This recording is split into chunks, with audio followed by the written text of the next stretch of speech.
ഉറങ്ങി ഉണ്ടായിരുന്നു കേട്ടാ. അപ്പൊ അടുത്ത നമ്മുടെ വണ്ടിയിൽ ചെറിയൊരു പ്രശ്നം കേട്ടോ. ഗായത്രിയുടെ സർപ്രൈസ് പൊളിയാനുള്ള സമയമായിരിക്കുകയാണ്. പുതിരിടയിലേക്ക് എല്ലാവരും സ്വന്തം ഗൈസ്. നമ്മൾ വന്ന് നിൽക്കുന്നത് നമ്മുടെ കല്യാണം കഴിഞ്ഞ ആ ഒരു ക്ഷേത്രത്തിലാണ് വന്ന് നിൽക്കുന്നത്. ബാംഗ്ലൂരിലിപ്പം കോളാമ്പിൽ സൗണ്ട് ഉണ്ട്, അപ്പോൾ അതെല്ലാം ക്ഷമിക്കുക കേട്ടോ. അപ്പോൾ ക്ഷേത്രത്തിൽ വന്നതിൻ്റെ ഉദ്ദേശം എന്ന് വെച്ചാൽ ഇന്ന് നമ്മുടെ വെഡ്ഡിങ് ആനിവേഴ്സറി ആണ്. അപ്പം ഈ ഒരു ക്ഷേത്രത്തിൽ വെച്ചാണ് നമ്മുടെ കല്യാണം കഴിഞ്ഞിട്ട്. അപ്പോൾ അതിൻ്റെ ഭാഗമായിട്ട് നമ്മൾ രാവിലെ ഒന്ന് തൊഴാനായിട്ട് ഇവിടെ വരെ വന്നതാണ്. വന്നപ്പോൾ കയ്യിൽ പാൽപ്പായസമൊക്കെ കിട്ടിയിട്ടുണ്ടായിരുന്നു കേട്ടോ. പാൽപ്പായസം കിട്ടി, കുറേയൊക്കെ ഇട്ട് നമ്മളിങ്ങനെ നിൽക്കുകയാണ്. അപ്പം അമ്പലത്തിൽ കയറി ഇറങ്ങി ഇനിയിപ്പോൾ നേരെ ഇവിടുന്ന് വീട്ടിലോട്ട്. അയ്യോ കളിക്കുന്നല്ലേ. എന്റെ പട്ടിക്കുട്ടികളുണ്ട് കേട്ടോ അവിടെ. നീ ഇന്നലെ തന്നെ തുടങ്ങിയത് നിന്റെ അച്ചു ആണോ? അല്ല നിന്റെ അച്ചു അല്ല ഇത്. എനിക്ക് അച്ചു അല്ല ശരിയാണ്. അപ്പൊ ഗായ്സ് അടുത്ത നമ്മള് വെഡിങ് ആനിവേഴ്സറി ആയതുകൊണ്ടേ ചിക്കൻ വാങ്ങാനായിട്ട് പോവുകയാണ് അല്ലേ. അപ്പൊ പോയി ചിക്കൻ വാങ്ങിച്ചിട്ട് വരാം. പായസത്തിനുള്ള സാധനം കൂടി. പായസവും വയ്ക്കുന്നുണ്ട് കേട്ടോ. അപ്പൊ പായസത്തിനുള്ള സാധനം വാങ്ങുന്നുണ്ട്. അപ്പൊ ചിക്കൻ വാങ്ങിച്ച് അമ്മയെ കൊടുത്തിട്ടുണ്ട്. അമ്മ കിടിലായിട്ട് വെച്ച് തരണം കേട്ടോ. കടയിൽ പോയി ആ പാല് വാങ്ങിച്ചുകൊണ്ട് വന്നിട്ടുണ്ട്. പിന്നെ 3 കോൺ ഐസ്ക്രീം വാങ്ങിച്ചുകൊണ്ട് വന്നിട്ടുണ്ട് കേട്ടോ. ഒന്ന് അമ്മയ്ക്കും ഒന്ന് ഗായത്രിക്കും. അടുത്ത നമ്മുടെ വണ്ടിയിൽ ചെറിയൊരു പ്രശ്നം കേട്ടോ. രാവിലെ ക്ഷേത്രത്തിൽ പോയപ്പം വണ്ടിയുടെ ബാക്ക് ഭാഗത്തുനിന്ന് ചെറിയൊരു സൗണ്ട് കേൾക്കുന്നുണ്ട്. ചെയിൻ പോക്കറ്റിൻ്റെ അവിടെ നിന്നാണ് അല്ലെങ്കിൽ കാലിപ്പൻ്റെ അവിടെ നിന്നാണെന്ന് അറിയാൻ വയ്യ. ഈ 2 ഏരിയയിൽ എവിടെ നിന്നാണ് ഒരു സൗണ്ട് കേൾക്കുന്നുണ്ട്. ഞാൻ നോക്കിയിട്ട് നടക്കുന്നില്ല. അപ്പം വണ്ടീനെ ജസ്റ്റ് ഒന്ന് ഷോറൂമിൽ കൊണ്ട് കാണിക്കണം. എന്താണ് അതിൻ്റെ കംപ്ലൈൻറ്റ് ജസ്റ്റ് ഒന്ന് നോക്കണം കേട്ടോ. അതുകൊണ്ട് ഓട്ടിക്കാൻ ചെറിയൊരു ബുദ്ധിമുട്ട്. ഇടയ്ക്ക് പോകാൻ ഇങ്ങനെ സൗണ്ട് കേൾക്കുന്നുണ്ട് കേട്ടോ. അത് മാത്രമല്ല, കൂടാതെ ഗായത്രി ഇന്ന് കൂടെ വരെയുണ്ട്. ഗായത്രിക്ക് ചെറിയൊരു സർപ്രൈസ് ഗിഫ്റ്റ് കൊടുക്കാനായിട്ട് പോകാനായിട്ട്. എന്താണെന്നുള്ളത് അവളുടെ ഞാൻ പറഞ്ഞിട്ടില്ല. അവളടുത്ത് ഒരുങ്ങി വരാനേ പറഞ്ഞിട്ടുള്ളൂ. എന്താണെങ്കിലും ക്ലൂ വല്ലതും ഉണ്ടോ? ഇത്രയും ടൈമോ? കേക്ക് വാങ്ങാൻ? അതൊന്നുമല്ല, സർപ്രൈസ്. അവൾ പറഞ്ഞതെന്ന് വെച്ചാൽ കേക്കാണ് അവളെ സർപ്രൈസ് എന്നാണ് കേട്ടോ പറഞ്ഞിരിക്കുന്നത്. കേക്ക് എന്നും കേക്ക് വാങ്ങിച്ച് മടുത്ത് മനുഷ്യൻ തിന്നു മടുത്തെന്ന് പറയാം. വെഡിങ് ആനിവേഴ്സറി അല്ലേ, അപ്പോൾ വേറെ ഒരു വെറൈറ്റി പിടിക്കാമെന്ന് വിചാരിച്ച്. അപ്പം നമുക്ക് എന്തായാലും അത് നേരിട്ട് തന്നെ കാണാം. ആദ്യം വണ്ടി കൊണ്ട് ഷോറൂമിൽ വെച്ചൊന്ന് കാണിക്കാം കേട്ടോ. ഈ ഒരു സൗണ്ട് ആദ്യം നന്നാക്കാം, എന്നിട്ട് ഉള്ള ഗിഫ്റ്റും എല്ലാം. ഓക്കെ. അപ്പോൾ ഗായ്സ്, ഗായത്രിയുടെ സർപ്രൈസ് പൊളിയാനുള്ള സമയമായിരിക്കുകയാണ്. നമ്മളിപ്പോൾ ആറ്റിങ്ങ എത്തിയിരിക്കുകയാണ്. കത്തി ഏകദേശം എന്താ എവിടെയാണെന്ന് ആറ്റിങ്ങയുള്ളൊരു തുണിക്കട വന്നിരിക്കുകയാണ് കേട്ടോ. അവർക്കൊരു ഡ്രസ്സാണ് വാങ്ങിച്ചു കൊടുക്കാമെന്ന് ഞാൻ വിചാരിച്ചാൽ. നിങ്ങളാരെങ്കിലും ഓവറായിട്ട് എക്സ്പെക്റ്റ് ചെയ്തായിരുന്നു ഗിഫ്റ്റ് സർപ്രൈസ് എന്താണെന്നുള്ളത്. അപ്പം ഒരു ഡ്രസ്സ് വാങ്ങിച്ചു കൊടുക്കണമെന്നായിരുന്നു ആഗ്രഹം. അപ്പോൾ വണ്ടി ഷോറൂമിൽ കാണിച്ചില്ല കേട്ടോ. അപ്പോൾ ആദ്യം ഈ പരിപാടി കഴിഞ്ഞതിന് ശേഷം വണ്ടി ഷോറൂമിൽ കാണിക്കാമെന്ന് വിചാരിച്ച്. കരിമ്പിക്കാട്ടി കയറണക്കാണ് കേട്ടോ ഗായത്രി. ഇവിടെ ഉള്ള സകലമായ സാധനങ്ങളും വലിച്ച് പിരിത്തിടുകയാണ്. ഇഷ്ടപ്പെട്ടെടുത്തോ? 2-3 എടുത്തോ? ഓക്കെ. എന്നെ എടുക്കുമെന്ന് തോന്നുന്നു എനിക്ക്. പറഞ്ഞു എനിക്ക് എടുക്കലേടി പറഞ്ഞ എന്നാൽ 2 എടുത്തോട്ടാ.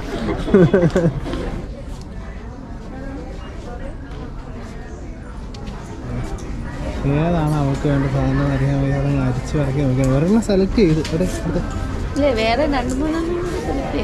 ചെയ്തായിരുന്നാ? ഓ ഗായ്സ്, സർപ്രൈസ് കുളമാകുമെന്ന് തോന്നുന്നു. അപ്പം ഷോർട്ട് ടോപ്പ് എന്നല്ലേ പറഞ്ഞതിന് ഒരു ഷോർട്ട് ടോപ്പ് സെലക്ട് ചെയ്ത് പിന്നെ ആ ചേച്ചിയുടെ കയ്യിൽ നിന്ന് 2 ടോപ്പ് കൂടെ എടുത്ത് വെച്ചിട്ടുണ്ട് കേട്ടോ. അപ്പോൾ എല്ലാം നോക്കിയിട്ട് ഫൈനലായിട്ട് എത്ര എടുക്കാൻ നമുക്ക് നോക്കാം.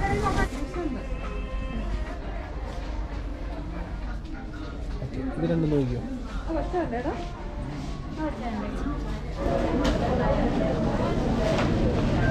അപ്പോൾ നമ്മൾ ആ തുണിക്കടയിൽ നിന്ന് ഇറങ്ങി ഗായത്രി ആ ഡ്രസ്സൊക്കെ എടുത്ത് അവിടെ വെളിയിൽ നിൽക്കാൻ കേട്ടോ. ഹാപ്പി തന്നെ? ഓ, 3 എടുത്തല്ലേ? അപ്പോൾ വെഡിങ് ആനിവേഴ്സറി ഹാപ്പി. ഞാൻ പറയാം ഹാപ്പി വെഡിങ് ആനിവേഴ്സറി. രാവിലെ പറഞ്ഞു, ഒന്നുകൂടെ പറയാം. ഓക്കെ, കയറിക്കോ. ഇനിയിപ്പം വീട്ടിൽ ചെല്ലാൻ നേരത്ത് സമയം ഇപ്പം കണ്ട 2:45. ഓക്കെ, കയറിക്കോ. സമയം ഇപ്പം കണ്ട 2:45 ആയിട്ടുണ്ട് കേട്ടോ. നല്ലോണം ലേറ്റായി. അപ്പം വീട്ടിൽ നിന്നൊരു വിളി ഒന്ന് കൊച്ച് അവിടെ കിടന്ന് കരച്ചിലാണെന്ന് കേട്ടോ. അപ്പോൾ എന്തായാലും ഇനിയിപ്പോൾ ഷോറൂമിൽ പോകാനുള്ള ടൈമില്ല ഗായ്സേ. അപ്പോൾ അതുകൊണ്ട് നേരെ ഇപ്പോൾ വീട്ടിലോട്ട് വിടുകയാണ് കേട്ടോ. ഇവളെ കൊണ്ട് ആക്കിയിട്ട് ഇനി ഒന്നുകൂടെ ഷോറൂമിൽ വരേണ്ടതായിട്ട് വരുന്നുണ്ട്. തിരിച്ച് വീടെത്തി. അപ്പോൾ വരുന്ന വഴിക്ക് പായസം ഉണ്ടാക്കാനുള്ള നാടൻ പച്ചരി ലൈസ് വാങ്ങിച്ചിട്ടുണ്ട് കേട്ടോ. അപ്പം വെഡിങ് ആനിവേഴ്സറി ആയതുകൊണ്ട് തന്നെ പായസവും കൂടെ നമ്മളിന്ന് വയ്ക്കുന്നുണ്ട്. അമ്മേനെ കൊണ്ട് എപ്പിക്കിട്ടത്. അപ്പം പോയിട്ട് വരുന്ന വഴി ഉറങ്ങാതെ ഉറങ്ങി പാവം ഉണ്ടാകാറുണ്ട് കേട്ടോ. കാലത്ത് വന്നപ്പോഴും ഉറങ്ങിയായിരുന്നു. നമ്മൾ പിന്നെ വിളിച്ച് എഴുന്നേൽപ്പിച്ച്. ആളൊക്കെ കുടിക്കണ്ടേ ഇനി? വേണ്ടേ? പിന്നെ വരി അമ്മ ഇവിടെ ചിക്കൻ കറിയൊക്കെ വെച്ചാൽ നോക്കട്ടെ. ഈ ഒരു ഉരുളിയിനകത്താണ് നമ്മുടെ ചിക്കൻ കറി. ഫുള്ള് ചിക്കൻ എടുത്തിട്ടില്ല കേട്ടോ. 2 കോഴിയാണ് വാങ്ങിച്ചത്. പക്ഷേ 2 കോഴി അമ്മ എടുത്തില്ല, 1 കോഴി എടുത്തോളൂ. നല്ല ചൂട് ചിക്കൻ കറി. അയ്യോ ക്യാമറയ്ക്ക് പോകടിച്ച്. അപ്പം ചിക്കൻ കറിയും കൂട്ടി ഇനിയിപ്പം ചോറ് കഴിക്കാൻ പോകാം. നമ്മൾ കഴിക്കാനായിട്ട് ഇരിക്കുകയാണ്. ചിക്കനും പരിപ്പും പപ്പടവും കൂട്ടിയാണ് കേട്ടോ ഇപ്പോൾ ചോറ് കഴിക്കുന്നത്. അപ്പം കഴിച്ച് തീർന്നിട്ട് ബാക്കി പരിപാടിയൊക്കെ പ്ലാൻ ചെയ്യട്ടെ. നമ്മുടെ പായസം ഇവിടെ പാൽപ്പായസം ഏകദേശം കഴിഞ്ഞേട്ടാ. ഈ പാൽപ്പായസം ഉണ്ടാകുന്നതിൻ്റെ കാരണം എന്താണെന്ന് വെച്ചാൽ രാവിലെ അമ്പലത്തിൽ പോയപ്പോൾ പാൽപ്പായസം ഉണ്ടാക്കി കിട്ടിയത്. പക്ഷെ ആ ഒരു പാൽപ്പായസം വേറെ ലെവലായിരുന്നു. അത് കുടിച്ചപ്പോഴാണ് ഇന്നും ഈ പായസം തന്നെ ഉണ്ടാക്കിയാൽ മതി എന്ന് പറഞ്ഞു കേട്ടോ. അപ്പം അതുകൊണ്ട് അടിപൊളി പായസം അതിനേക്കാൾ സൂപ്പറായിട്ടാണ് അമ്മ ഇപ്പോൾ ഉണ്ടാക്കി വെച്ചേക്കുന്നത്. സൂപ്പറാണല്ലേ? അല്ലേ അല്ലേ സൂപ്പറാണ്. സൂപ്പറല്ലേ? അപ്പോൾ അടിപൊളിയായിട്ട് അമ്മ പായസമൊക്കെ ഉണ്ടാക്കി ഇനിയിപ്പം പാത്രത്തിലിട്ട് മാറിയാണ് എല്ലാവർക്കും ഇനിയിപ്പം പായസം കുടിക്കാൻ വന്നത്. സമയം ഇപ്പോൾ രാത്രി 9 മണി ആവാനായിട്ട് പോകുന്നുണ്ട്. അപ്പോൾ പായസത്തിൻ്റെ ഉരുളിയിൽ ഏകദേശം തീർത്ത് വെച്ചിട്ടുണ്ട് കേട്ടോ. അപ്പോൾ അടിപൊളിയായിരുന്നു പായസം. അമ്മ പറഞ്ഞ കണക്ക് അടിപൊളിയായിട്ട് ഉണ്ടാക്കി തന്നിട്ടുണ്ട്. നമ്മൾ എന്താ അമ്പലത്തിൻ്റെ അവിടെ നിന്ന് കുടിച്ചാൽ അതേ ടേസ്റ്റൊക്കെ ഉണ്ടായിരുന്നല്ലേ? ഗ്ലാസ് കാണിക്കുക. അപ്പം ഒരു ഗ്ലാസ് കൂടെ കുടിച്ചിട്ട് നമ്മളിപ്പം വീഡിയോ വൈൻഡപ്പ് ആക്കാം ഗൈസ്. ചെറിയൊരു വീഡിയോ ആയിട്ട് നമ്മുടെ വെഡിങ് ആനിവേഴ്സറി നമ്മളെ ആഘോഷിച്ച് എങ്ങനെയെന്ന് കാണിച്ചുകൊണ്ടുള്ള ഒരു ചെറിയൊരു വീഡിയോ ആയിരുന്നു ഗൈസ്. അപ്പം നമ്മൾ ചെറിയിട്ട്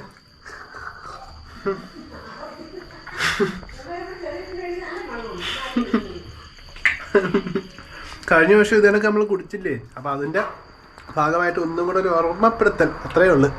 ഓക്കെ, അപ്പോൾ ഗൈസ് ഈ ചെറിയൊരു വീഡിയോ നിങ്ങൾക്ക് എല്ലാവർക്കും ഇഷ്ടമായിരിക്കുന്നു. അതുകൊണ്ട് തന്നെ നിങ്ങൾക്ക് എല്ലാവർക്കും ചെറിയൊരു വീഡിയോ യൂസ്ഫുള്ളാണ്. മറ്റൊരു കിടിലൻ വീഡിയോ ആയിട്ട് നമുക്ക് വീണ്ടും വരാം. അതുവരെയും